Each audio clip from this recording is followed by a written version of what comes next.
time for Common Man. Common Man, charge the housewives like no one can. What you shoot? Where we play? Non-stop nonsense on deck today. Tune in, it's time for Common Man. Why should anybody aspire to be a common man, an average man? Do you realize what it means to be average? That means you're the best of the lousiest, and the lousiest of the best. Now, if we demand more and more for producing less and less, while the have-not nations encourage and inspire and indeed require hard work and maximum effort, if we deify the common men while they encourage and reward the uncommon ones, well, the end result of such a lopsided race as that is too obvious to require elaboration. I mean, it's like, hello? Huh? That's a bunch of malarkey. Rosa, you don't know nothing.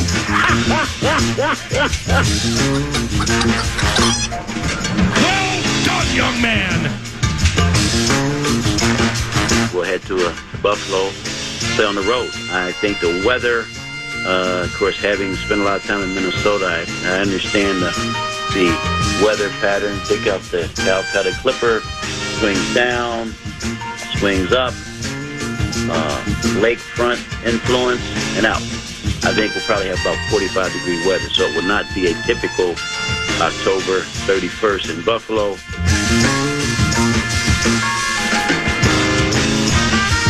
What do you think of that? 4-7 restores. Gotcha. What a snag! Cam Dantzler, what are you doing? I mean, I try to fight fire with fire. Yeah. Gotcha. I've seen enough out of Cousins, Paul. Put him on ice. I'm going to say something controversial. That's interesting. Nuts and bolts, we got screwed. Stand up, Fordfield! Stand up! Now, all the Viking listeners, write it down and quit your damn worrying and let me go about coaching football. I'm unlimited. Mr. Unlimited. Let's play! What do you think of my defense now? You say? A whole lot of character. I just want to say, you doubted us, but now we're here. And now I'm here. Like that? You like that? Love it. Don't like it. Love it. He's the clown from Brown. He's the fourth in the North. This is the Common Man, Dan Cole. I like it. I like it. It's good. You'll like it now, but you'll learn to love it later. Robbie Robertson, somewhere down that crazy river. A little ack, a dack, and dack, act you and yours. I'm the Common Man, Dan Cole. He's 10 to be here for 2, not 3. Truncated version, Ben Johnson show. Mark Rosen makes his triumphant return at 2 o'clock. 10 to be. I'm about to say something controversial. That's interesting. I don't think there's been enough talk about Sam Darnold. I really haven't heard enough about him, so I think maybe we should just dive right into the Sam Darnold talk. Old Sam Darnold had an arm, E-I-E-I-O, with a tutty here and a tutty there, here a tutty, there a tutty, everywhere a tutty. You familiar with the phrase "jump the shark"? Sure. Came from Happy Days, as a situation comedy. Maybe, I don't know how many of our listeners are aware of it, how many of our listeners actually watched it. It'd have to be a little long in the tooth to watch it when it was first out, because it was like in the mid-1970s. It starred Ronnie Howard, who is now a very successful and well-known Hollywood director of movies. He started out his television career as Opie on the old Andy Griffith Show. And I don't know, again, our listeners may have heard of the Andy, like Tennessee. You've never watched an episode of Andy Griffith, but you've heard of the show, correct? You know, when I was a kid, I was told I looked like Opie. You still do, as a matter of fact. So that's where Ron Howard started. He from Andy Griffith. I don't know if he jumped immediately to Happy Days, but Happy Days was a situation comedy based on 1950s high school kids. And it was pretty cool. And there was a character called the Fonz, Arthur Fonzarelli. Who was, the actor was Henry Winkler.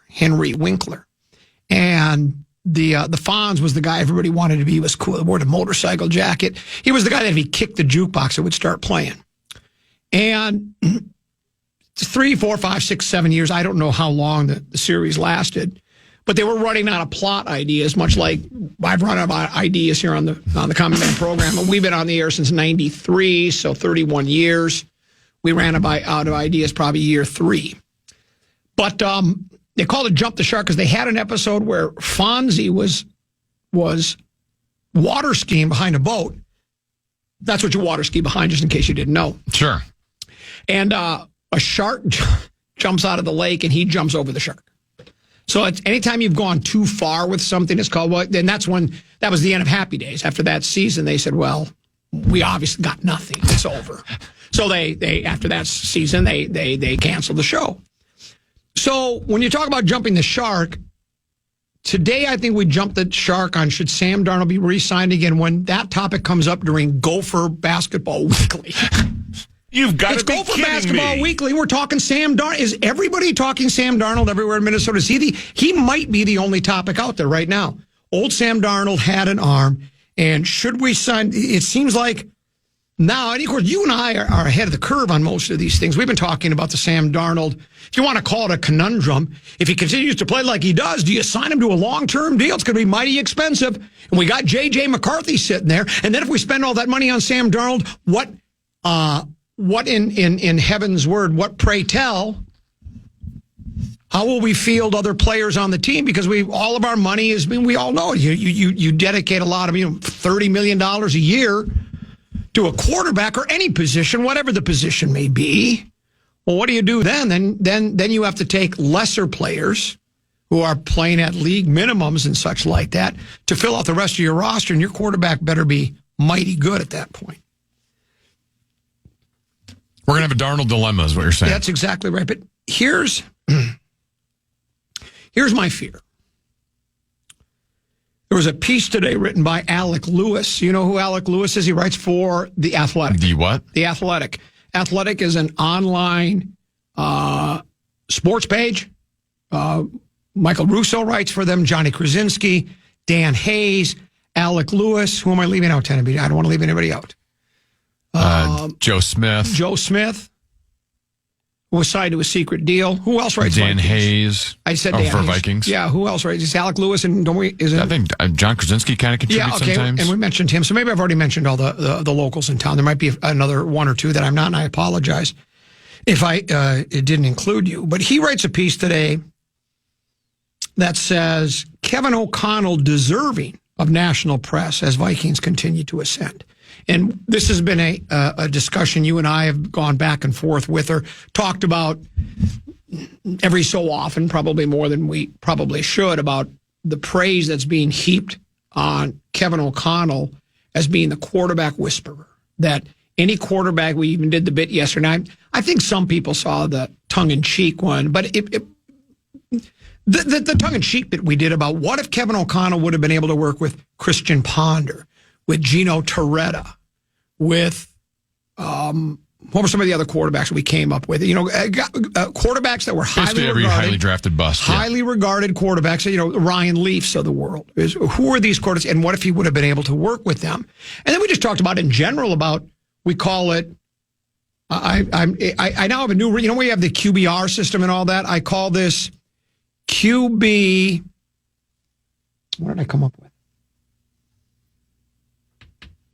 Malpractice rating. The QBMR. What is that QB malpractice rating? That how many quarterbacks out there, and seriously, that were drafted by a team, but the coaching staff just didn't have the quarterbacking chops. They didn't understand the position well enough, and they weren't able to coach a guy up because Darnold had been given up on by everybody. He was a backup quarterback in San Francisco, and the only reason he's playing for the Vikings now is the Vikings decided to go in a different direction. They didn't think Kirk Cousins could get him to that next step. And because Cousins was eating up so much of the salary cap, they decided to go in another direction. We're going to draft our quarterback of the future, but if quarterback of the future isn't ready right out of the gate, we got to have somebody. So why don't we get Sam Darnold? I mean, he was highly regarded. He had some success early in his stay with the Jets, had some success early with his stay with Carolina. and maybe we can mold him, bend him, shape me any way you want to into a quality quarterback. And I would think, I mean, again, I don't know what they really thought inside the new Winter Park TCO Performance Center. I think for fans and most media people, for all media people in offense, he's exceeded expectations by a mile, right? I mean, I don't think anybody could have thought. I mean, we did throw out the idea when they first signed him, well, maybe he could be successful here, because if this is such a great landing spot for rookie quarterbacks, that was the storyline regarding the draft, because we had the bookend tackles, really good tight end, the best wide receiver in pro football, great play caller, good running back with Aaron Jones. Maybe this would be the best place. And you and I said, well, maybe it's the great place for Sam Darnold to land. And it's even better than any of us could have imagined. The story goes on to talk about what KOC has done in all of his stops. Here's what Alec writes. As a backup quarterback in New York, he helped then Jet starter Matt Sanchez stay calm.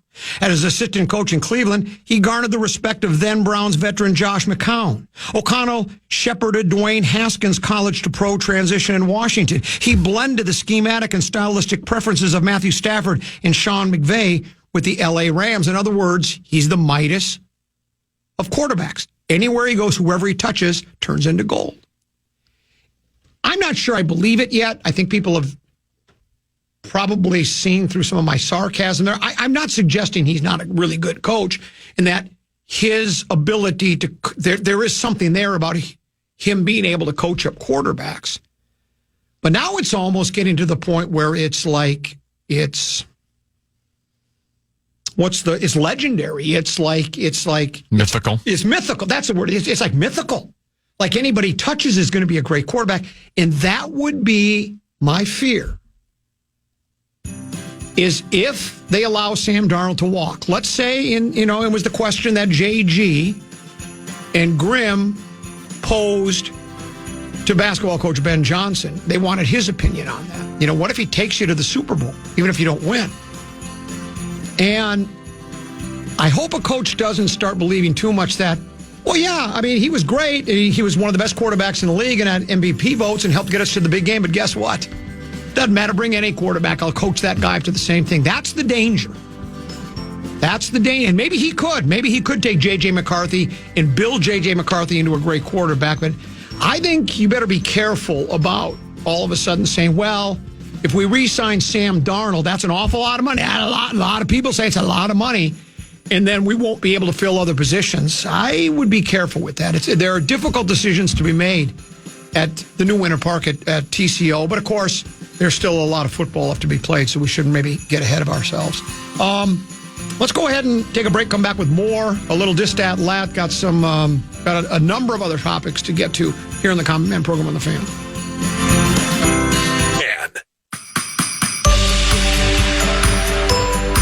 Head over to our contest page and enter for your chance to win tickets to see your Minnesota Wild take on the Utah Hockey Club on January 23rd.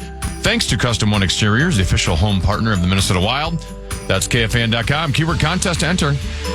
Double 1314 Pass Common Man program. There are a number of ways to contact us here at the Fan. 1-800-320-5326 is our phone number. Don't bother. It's been disconnected. There's booth at KFAN.com. That is our email address. There's also the KFAN Talkback. Go to the iHeartRadio app, search for stations, find the Fan, tap the microphone icon, corner of the screen, 30 seconds or less to deliver us an audio message. And then, of course, there's the ever-popular Bradshaw and Bryant KFAN text line at 64686. And this one says, Common, will you believe it when KOC does it with Daniel Jones next year? I'd be more inclined to. But then you would have to say, what did Daniel Jones have in New York that would be comparable to what Sam Darnold has here in Minnesota? Did the Giants ever, under Daniel Jones, have the best wide receiver in pro football? Nope. Giants obviously didn't know what to do with Saquon Barkley. Bad coaching there, right? I mean, Saquon Barkley was on the Giants and played with Daniel Jones, and he was okay, right? Saquon was okay, better than average, whatever, but he certainly wasn't doing what he's doing now. I don't know if they had bookend left tackles in New York or not. I'm not sure. Maybe they did. Though Sam has been doing this lately without one of those bookend, Yeah. the better of the bookend tackles. Yeah, well, a lot of teams do that. Same with Detroit. Detroit's missing the 6 guys that started on the front 7. The 6 other guys that started on the front 7 this year are no longer on the team. They're on injured reserve. The Lions continue to be one of the best defensive teams in pro football. You can figure things out if you got, if you put the right pieces in place and have the right scheme. But you're right. He is missing one of the left tackles. I know it's recency bias that people have, and when things are going well, you want to. I mean, for the longest time, we heard we've got to sign B-Flow to the largest, pay him what a head coach would be paid, so we don't lose him. I guess you could do that. I don't know if that's the wisest thing to do. Now, there's no salary cap there, so you could get away with that. But sometimes, in most cases, organizations, teams, coaches, players, there's ebb and flow to their careers. There's highs and there are lows. And that is the danger of signing a guy after he's had a great season. Those big contracts can hamper a team. Look at Cousins. Cousins got paid huge money to do basically nothing. And can we stop with the comparing Cousins and Darnold anymore? I think we all realize Darnold is, at this point in time, a much better quarterback than Kirk Cousins is. And many of us saw from the beginning that Kirk was a Midland quarterback. He was, probably right there in the, low teens, mid-teens. There was a time I thought he was at, fringe top 10 quarterback, 11th, 12th best in the league. You always thought he was, somewhere in the middle. And that's what he's always been and always will be. But we still keep making these, and people want to still be, people are still wanting to beat down on Cousins. I'm past the Cousins things, aren't you? I don't even give him a second thought anymore. I mean, I understand that he was here, and so at first it's something you pay attention to. I think that the Kirk coming back to Minnesota was completely overblown because he'd been playing so poorly. It wasn't like Cousins has been on a roll. Atlanta's really good. It's the what are the Vikings now? Are we 10-2 now or 11-2? What's our record? 11-2. It's the 10-2 Vikings against the 9-3 Falcons. Yeah. It was the 6-6 Falcons, and I think Darnold's play actually helped us not really care about Cousins' play as well, right? If Darnold had been struggling on top of Cousins playing well, then here's the guy they let go. They let him out of the building. Yes, that's exactly right. So, well, to your point on the Darnold stuff, a lot of people want to give KOC credit, and I do think he deserves credit. I think he's gotten the most out of Sam Darnold. Sam Darnold's also always been highly regarded. Yes. Like the talent's been there. He was drafted number 3 overall. There's a reason after it didn't work out in New York, he still got a chance in Carolina. And there's a reason after it didn't work out in Carolina, he's still got another chance here because, scouts had always seen something good in him. So, Sam deserves a lot of credit for his performance this year as well. Yes. Common, what if Sam Darnold doesn't want to leave? Wait, hold on. Now I got 3 or 4 more texts. That one. Here. What if Sam Darnold doesn't want to leave? The coaching he has, the players around him, maybe he would stay for less money than people think. Like Tom Brady did. The only difference between Brady and Darnold is I don't think Darnold has a wife that makes more money than he does. That was part of the reason. It's possible. Anything's possible. He could say, you know what? I'd take a less than market value. Now, again, the season hasn't come to an end either. The way he's playing, he does seem to be gaining more and more confidence as each week goes by. I don't expect him to have a major drop off here. Anything's possible, right? All of a sudden, then who do we play next? Bears? What if he has a 3 interception game against the Bears? I highly doubt that. The Bears are terrible. But what if as the season goes by, or it looks like the Vikings are making the playoffs no matter what. They make the playoffs, but he has a poor first round game. We play at Tampa Bay, let's say we can't catch Detroit. We got to go on the road, opening round, play Tampa Bay and lose. And he doesn't play well. Now then all of a sudden you start thinking, well, what do you think? Well, at that point he might have no choice but to take a lesser deal. But if he makes a run at the NFC Championship game or gets him to the big game, heaven forbid they win the big game with Sam Darnold, how can you not resign? Well, then you got to resign. Well, but I think some people are thinking, no, because they think KOC is the quarterback whisperer, we don't need to do that. We've won our big game. We finally have one. Now it's all gravy after this. It's icing on the cake. Let's put J.J. McCarthy in there. Well, okay, you could. And maybe he is that good. Maybe he'll go down as his... I was texting back and forth. Ben Lieber and I text and talk more than most people know. We were texting again. And I was saying, right now, KOC is kind of... He's being discussed in those rarefied air of Bill Walsh, Don Shula, Chuck Noll, Vince Lombardi. Bill Belichick. That's how people are starting to discuss him, and maybe he is that good. Should we start speaking of him in hushed terms? Well, we could. KFC. I mean, maybe we could. I know it's going well right now. We do know that. Do we need to start calling him Sir Kevin? Well, I don't think we want to get carried away. Okay. That's you say that for Sir Mark Wilf. I don't know if you want to do that with him. Bodega Cat last night, Tennessee, you sent me. Here's what's funny. I turned on the tube. I was going to watch Gopher basketball. But before I get to the Big Ten Network, I stumble across New York Knickerbockers against Toronto Raptors. And it's Bodega Cat's playing. So I said, I've not seen Bodega Cat play with the New York Knickerbockers yet. Well, my timing was terrible. Just before the end of the first half, he picks up his fourth foul. Guess what? That sounds familiar. Well, not only does it sound familiar, but what do you think his reaction was? Have you seen the reaction from Big Meow before? Of course you've seen it. Yeah, I've seen it before, You've seen the reaction before. I did. What do you mean? That was no foul. So he has to sit out. So I kind of gave up on the game, and I wish I wouldn't have, because you sent me the tweet today, the link to a tweet, where Bodega Cat hits the dagger three. Plus, he had made the layup for 2 points just before that in the prior possession, so he was responsible for the 5-point victory. And, he had made the defensive play right before the 3-point shot as well. Yeah, but we didn't need Bodega Cat. No. We needed Julius Randle and Leonardo da Vinci. No, what's his name? DiVincenzo. Three Vincenzo. And we needed him. And then Cat was popping out the New York on his jersey over. We get it. You did it 20 times now. Yeah. We got it. I think he's happy, too, where he's at. And it's going well for the Knickerbockers right now and for Big Meow. Meanwhile, while Big Meow is the hero of the game, our guy's getting fined $25,000 for potty mouth.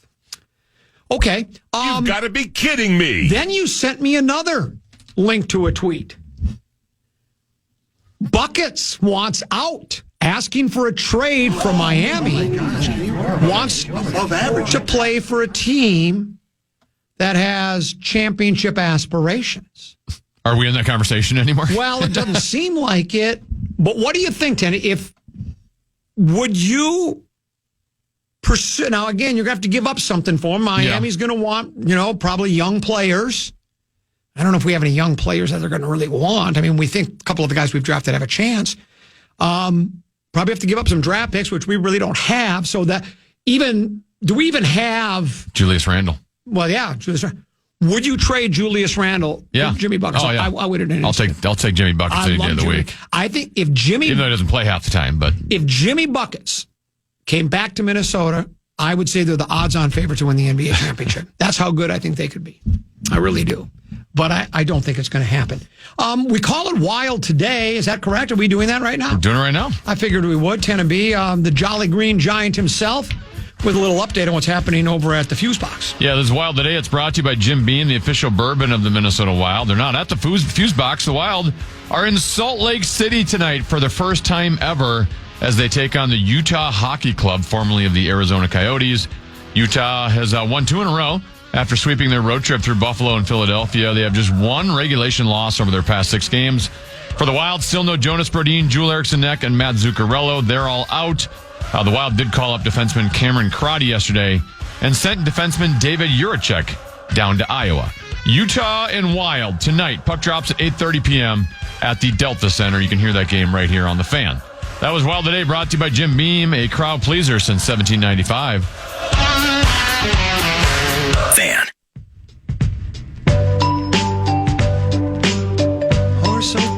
Come hang with the Power Trips Meat Sauce at Malone's tonight at 6:30 for Coors Light Hockey Night. Watch Minnesota take on Utah while playing hockey trivia for your shot at sweet tickets to the January 9th game against Colorado. Get the full details now at KFAN.com. Keyword calendar. Everybody, here we go. Sam Darnold, what a quarterback. If he wins the Super Bowl, will we ask him back? Sam Darnold, what a quarterback. The password to signing him is Ack-Ack-a-Dak. Someone on the Brash on Brian KFAN text line 64686 says, Nick Foles was Super Bowl MVP, and they let him walk. Worked out pretty good for them. Foles was quickly irrelevant again after getting his big payday. Give me one more example. Give me another Nick Foles example. I'm waiting. The reason you remember Nick Foles is because it happened once. You could say it happened with Case Keenum. He got us to an NFC Championship game and we let him walk. How'd that work out for us? We call that the exception to the rule. Yes, exactly. And how did it work when we let Case Keenum walk? Didn't. We got Kirk Cousins in 6 years of what? Did we have one playoff win with him in 6 years? One, right? We beat New Orleans. Yes. We beat New Orleans. I'll take my chances with bringing back the guy. And Darnold seems to be, and this is just eye test stuff, he seems to be a bit more capable than Nick Foles. Nick Foles had a great stretch. Had a heck of a run there. It was like a 7-8 game stretch. When did he come in? Because it was Wentz got hurt, right? Yes, and he was an MVP candidate up until that point. Yeah, and so again, he had a lot around him. I don't remember how many games Foles played, but it was magical. It was Cinderella-like. Well, also, by the way, in the Nick Foles comments, he was saying how Nick Foles left and was irrelevant. So was Carson Wentz when he came back. That's exactly right. So the guy they stuck with didn't do anything either. You're absolutely right. I want to go back to quickly before I take a look at some of these posts by a lot of these. You call them aggregate. Yeah. Twitter sites, or what would you call them? Aggregate? Sure. What's the phrase we should use? Aggregate works. Aggregate. But is it aggregate Twitter feeds, or what should we say it is? Because they're always tweets that somebody has given. Aggregate tweets. Accounts, yeah. Aggregate tweet accounts is what we'll call them. But this one, remember I mentioned yesterday that I got the email at comment@KFAN.com from Larry in Flake. Larry says, for the Lions not to kick a field goal on 4th down at the end of the game, this was the Green Bay game, was the worst coaching decision I've ever seen. In my opinion, if they didn't make it on 4th down, the coach should have been fired. I responded with, we step on the gas in Detroit. That's why it's called Motown. The roar has been restored. He emailed me back yesterday and said, unfortunately, that step on the gas idea can cost you a possible run to the big game when you start playing good teams in the playoffs. My response? The Packers are a good team. They're going to the playoffs. We beat a good team that's in the playoffs. The other thing, and I brought this up yesterday, Tennessee, and I don't know if, and again, I did not see this observation anywhere else. Everybody on the Green Bay team, everybody in the stadium, everybody watching the game across the country thought Detroit was just trying to draw them off sides. And when you're doing that, Green Bay, you know what they were told. Don't move.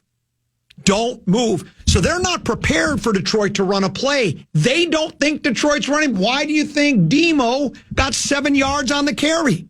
It was a brilliant call, is what it was. It was a simply, now it almost got screwed up. They poorly executed it, but yeah. Yes, but it was a brilliant call. Speaking of the Packers, Tennessee, how about this? This is from, have you ever heard of Computer Cowboy? I have. Computer Cowboy. This is what that's. By the way, Computer Cowboy, I already know what this tweet is. It's something I tweeted a week ago, but I'm not a big aggregate account, so I don't get all the clicks, the numbers that Computer Cowboy does. Here's what Computer Cowboy said. The Lions, Packers, and Vikings are 28-3 against the rest of the NFL. Outside of games against each other, none of these teams have lost since October. So outside games against each other, they are 28-3. That is... and we've talked about, and I don't know where it stands now, because especially when Chicago was 4-2, they were 4-2. Giants or the Vikings and Detroit each had one loss. Green Bay, I think, had just one loss. And at that time, we were saying this might be the greatest division in the history of pro football. Well, we know Chicago's fallen on hard times, but still, I would think, I'm sure, one of our Sabermetrics Analytics listeners out there could dig it up for us, could scrounge around. If these three teams, obviously Detroit's going to play, the Vikings are going to play Green Bay again. Detroit's got to play Chicago. Green Bay's got to play Chicago, and Minnesota's got to play Detroit. So obviously there's going to be some other losses added to this. But could this be, if these teams, if the Packers, the Vikings, and the Kitties win games not involving each other, will it go down as the best division standings in the history of pro football? Well, how about this? I just Googled best winning percentage by division in NFL history. Okay. Your current leader is the 2024 NFC North, and it's really not close. Okay. Right now, the division is 36-16. Is that right? We don't have that many losses, do we? No way. Oh, this must be wrong. Yeah, because our losses are Detroit's got 1, Minnesota's got 2, Green Bay's got 4. 6. Green Bay's only got 3, don't they? Or do they have 4 now? They've got 4 now. 4? Does the Bears have 9? Yeah, they're 4-9 now. Okay. So maybe it is. What was it? What did they say? 36-16. That might be right. That's right. Yeah, I guess that's right. That's correct. So that's a winning percentage of .692. Okay. Second best ever is .656. Wow. And that would be the NFC West in 2013. They were 42-22. Also, the AFC South in 2007 had the exact same record, 42-22. Here's another one. I don't have the...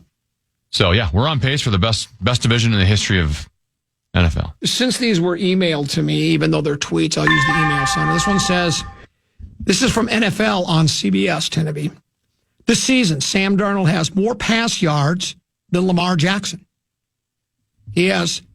Sam has 3,299. Lamar has 3,290. So it's only a 9-yard difference, but he has more than Lamar Jackson. He has more tutties than Josh Allen, 28-23. And he has fewer ints than your favorite quarterback, Patty Mahomes. 10, Patty Mahomes has 11. And the Vikings are tied for the third best record in the NFL. He should be an MVP candidate. Old Sam, you know who's going to win the MVP? It's going to be the first. Have there ever been co-MVPs? Sonic and Knuckles. Could you make a case that Sonic and Knuckles could be co-MVPs? Have they been that great? I know they've been good, but... Look up the numbers. Look what those two... The beauty of what those two do, Tennessee, is that opens up the regular passing game so much. Did you see what they did in their last game against? I'm sorry, I know it sounds like, and I know, spare me the texts of, why don't you go work for a Lion station? Because I ain't leaving. You can't get rid of me. Jahmyr Gibbs is 4th in the league in rushing yards with 1,016. Looks like David Montgomery's 16th or 17th? Combine those two with together. 771. Combine the two together. And again, I know they're two different players. I get you that. Combine them together and you're slightly more than Saquon Barkley. Yeah. And then you have tutties. How about out of the... Like, for instance, the game they just won, they beat... who'd they just beat? Green Bay. So what did they do against Green Bay? I said, okay, we're just going to throw screen passes all day long. And those two guys are brilliant at the screen pass. I think you could make an argument. Sonic and Knuckles. Co-MVP. I think it's going to Josh Allen. Sam Darnold on 20-plus yard throws this year. 27 completions, that's first. 969 yards, that's first. Tutties, 7, that's first. But we have people out there that think, just let Sam go. Let him go. JJ can duplicate those numbers. I'm still thinking that. Are you really? Yeah. You've bought into the idolization and pedestalization of KOC, or just the theory you and I have been talking about for quite some time now, that quarterback on his rookie deal, even if he's not as good as Sam Darnold is, if you have enough money to spend on lockdown defense, you can win with a guy on his rookie deal, and it's been done. Joe Burrow got the Bungles to the big game. They didn't win, but they got there. That's one example. Is that kind of your theory then, is what you're thinking? Or? Well, with Sam, I'm willing to change my mind, but to me, I need to see a deep playoff run, right? If you have the great regular season, but you're still one and done in the playoffs and you lose at Seattle week 1, I'm not ready to, because he's going to get a lot of money. I mean, you just mentioned all the guys he's leading, right? Those kind of guys get paid when they get to free agency. He might be in the $40 million range this offseason. That is correct. I like him at $10 million. I'm not so sure I like him at $40 million. I'd probably rather than try J.J. McCarthy at what he's going to make compared to Sam Darnold at $40 million. You know, if Sam Darnold had Kirk Cousins' contract this year, they wouldn't have been able to add all the guys they did on defense. And then guess what? They're not 11-2.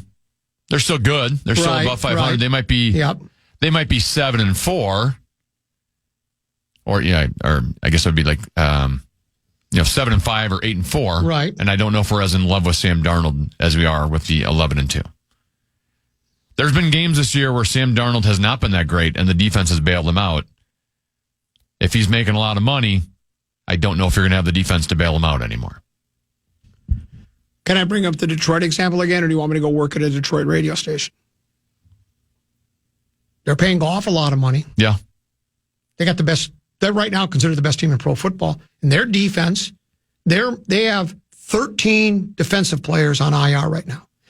They have, of their front seven, only one player, and that would be the kid from Iowa, the linebacker Campbell. Yep. He's the only guy still starting. They have six new starters on that front side. They're still winning football games. They can afford Jared Goff because they've been in this window here of let's face it, they bottomed out for a couple of years and were drafting very high, and they did a great job drafting. They were adding picks. They had a lot of high picks, and they nailed a lot of those high picks. They did. You're right. They had a window here where they had guys not making a ton of money, and that's going to catch up to them. They had to pay Goff. They had to pay Amon-Ra St. Brown. Jahmyr Gibbs is going to be next. Yeah. Aiden Hutchinson, right? I mean, it's... Then Ben Johnson's probably leaving. Unless, do you think Johnson stays again? Let's say they get to the big game and don't win. Because remember, he could have left last year. He could have had the pick of his jobs. Ben Johnson was maybe the most highly regarded coordinator on the market last year that could sign where he wanted to. And he decided, no, I want to run it back again. And we talked about that. A lot of people said, why wouldn't he leave? Well, when you built that, that's his baby. He built that offense, right? Along with, Holmes, the GM, and, and Danny Campbell. But you build that offense like that. Do you really want to just desert it after, it's like getting through the appetizer and the soup at dinner and, getting halfway through the meal and then all of a sudden, or finish the entree and then you get ready for dessert and it's not there. He wanted to go back and run it back again. Would he want to do it again? Would B-Flow want to run it back? Let's say the Vikings, they're making the playoffs. Let's say they make a run and get to the NFC Championship game or get to the big game and don't win it. Is he going to want to come back and finish what he does? Or now he's made it perfectly clear he wants to be a head coach again. I think Ben Johnson does too. But so to each coach, it's different how they approach it. Well, the other thing with the Vikings too, if you are going to pay a quarterback that much money, then you need to hit on draft picks because they are going to be on the cheap for the next 4 or 5 years, that's correct. Depending on where you draft them. And our team's mostly free agents. Tell me, right? Since Kwesi's taken over, what draft picks have they hit? I mean, the Jordan Addison hit was a hit this last week. And I guess Will Riker in the 5th round looks good. Yep. Even though he had a miss the other night. Right. So they really are not in a position to be able to pay a quarterback a ton of money because they don't have cheap guys on the roster elsewhere that are going to be able to fill that void. And a lot of these defensive players we're talking about, I don't know the contract status of all the free agents they brought in, but none of them are getting cheaper. No, they're not. Like Van Ginkel ain't getting cheaper. Grenard ain't getting cheaper. Cashman ain't getting cheaper. So, you need a Dallas Turner, right? You might have to let go of one of your edge rushers at some point. And Dallas Turner, you're playing on the cheap. You got to perform for us. They liked the way he played the other day. He played more against Atlanta than in any other game, correct? And the review I read of it, and he had, I liked what he had to say. I think he's got, because some guys, when you're drafted that highly, you start believing your own press clippings and start thinking you're maybe better than you are. But the quotes he had after the game was, how can I complain? Everybody's playing well around me. We're 11-2. I'm getting a chance to learn. They're giving me the opportunity. I got a little playing time. He's thrilled with the situation right now. And I do like that because there are guys that I think would say, because what was he selected overall? Was it 17 or 21? Where was he? He was first round draft pick. It was like mid to late teens. Yeah, and so you're thinking to yourself, wait a minute. What do you mean I'm playing backup? I mean, I'm not starting, but he hasn't been that way at all. And so, we kind of talked about that, about, well, you draft a guy that high, usually they get inserted in a starting lineup pretty quick, if not right away, right? And he hadn't, and we all kind of wondered, maybe not all of us, but I certainly was wondering, maybe he's not as good as they thought he was going to be, but because the defense has been, for the most part, very productive, and maybe it takes some guys a little bit longer to catch on, and maybe there just hasn't been room for him for playing time. Rosen thinks Luka Garza should be starting for the Wolves right now, right? but there's not room for him. There just hasn't been, because that's how it works. Speaking of big money, we talked about the Juan Soto deal last year. I always love stories like this, Teneby, that break down the salary by he'll make this much for doing this. He'll make that much for doing this. Soto signed a $765 million contract for 15 years, right? Tim Reynolds, who writes for Associated Press, did a story that says, these are Juan Soto's numbers in 2024.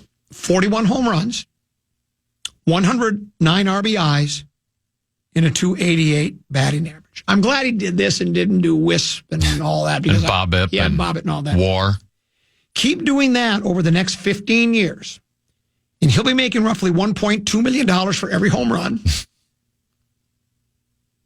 or $467,890 for every RBI, or $307,229 for every hit. Pre-tax, of course. He'll make $314,815 per game. Based on his numbers this season, he'd get $671,053 for every extra base hit, or $46,322 for every time he swings the bat, no matter if he misses, hits a tapper back to the mound, or hits it out of the park. Every time he swings, $46,000. That's a pretty good gig if you can get it. Somebody else broke it down this way. $51 million per year, $4,250,000 per month, $980,769 per week, $139,726 per day, $5,281 per hour, and $97 per minute, if you break it down that way. It's good to be Juan Soto. Yeah, it's a bit more complicated probably than that, but I love those stories when they break down by the at-bat. My favorite one is by every swing. He's making, $43,000 for every swing that he takes. So, it is good to be Juan Soto indeed. Let's do this. Let's take a pause. We've certainly enjoyed the first hour. It went by. Those first 2 hours actually felt like one today, Teneby. I don't know why, but they just did. We'll take a break. We'll come back, and when we do, the legendary Mark Rosen will join us, right? Cheer on the fan. Oh, boy.